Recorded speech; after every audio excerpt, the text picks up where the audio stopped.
cik svarīgi mums ir veikt garīgos remontus. Jo, ko nozīmē remonts? Nu, pirmkārt, ir kaut kāda neapmierinātība, ne, par tekošo būtību, vai izskats, vai funkcija. Nu, kaut kas ir, kas tev neapmierina. Un tas ir gan fiziski, ne, kad ar fiziskiem remontiem, kāpēc cilvēki remontē grib, lai skaisti, grib, lai ērti, grib, lai tīri, sterili, nu, tie iemesli dažādi. Un līdzīgi ir garīgi. Un, ja tu redz, ka ir kaut kādas lietas, vai paterni, vai sekas, vai kaut kas, kas tev laika neapmierina, un tu saproti, ka tu gribi to mainīt, tu gribi to risināt.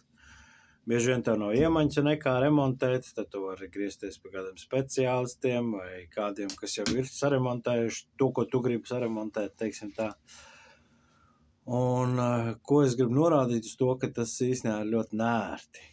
Lai cik labs speciālists vai kas, bet jebkurā gadījumā būs diskomforts. Ar jebkuru remontu vienmēr ir diskomforts. Kad ir putekļi, kad ir skaļi, kad ir nērti uz to periodu, ne? Kad ir pat citreiz bīstami, ja? Kad ir kaut kāds nesošo konstrukciju maiņas un tam līdzīgi. Kad tas ir bīstami kritiski, un ja mēs pastamies to tā garīgi, nu baigi līdzīgi. Ja mēs cilājam savus kaut kādas pārliecības un pamatpārliecības vai piešpaktelējam kaut kādas tikai lietiņas, mikro, tur menedžments, tur lielas tās lietas, un beigās ir svarīgi, ka mēs dzīvojam tādos dzīvokļos, kuros mums ir ērti, labi, patīkam, un vēl, kur mēs viesus varam paaicināt, ne?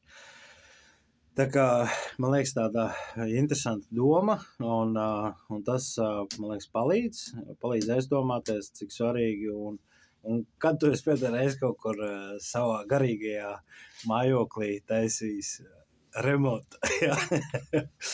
Tā kā tas tāds praktisks piedzīvojums, kas uzjumdīja, teiksim tā, un domāju, ka varbūt kādam tas var likt padomāt no cita tā rakursa, cik svarīgi ir strādāt ar sevīm vai saprast, ja tas kambars ir augsts, ja, garīgais kaut kāds, tad, nu, kā viņu padarīt siltu, kā ierīkot silto grīdu, tas nozīmē varbūt konstanti izdalīts laiks, vai kā tur uztaisīt foršas sienas vai nosiltināt kaut kādas griestas, es nezinu, vai kaut kādas interjeru lietas, ko tas nozīmē. Tas nozīmē, varbūt tev vajag tur kafiju, varbūt kafijas galdiņu, varbūt plānotāju, varbūt tāfeli tev vajag, vai tur, nezinu, planšeti, kur tu sērčot, ja Dievs kaut kādas lietas uzrunā. Nu, kas ir tās lietas, kas tev var raisīt to garīgo mājokli patīkamu un tādu lietojumu, teiksim tā.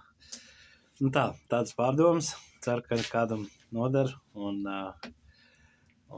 kad uzrunā, un tā kā jā.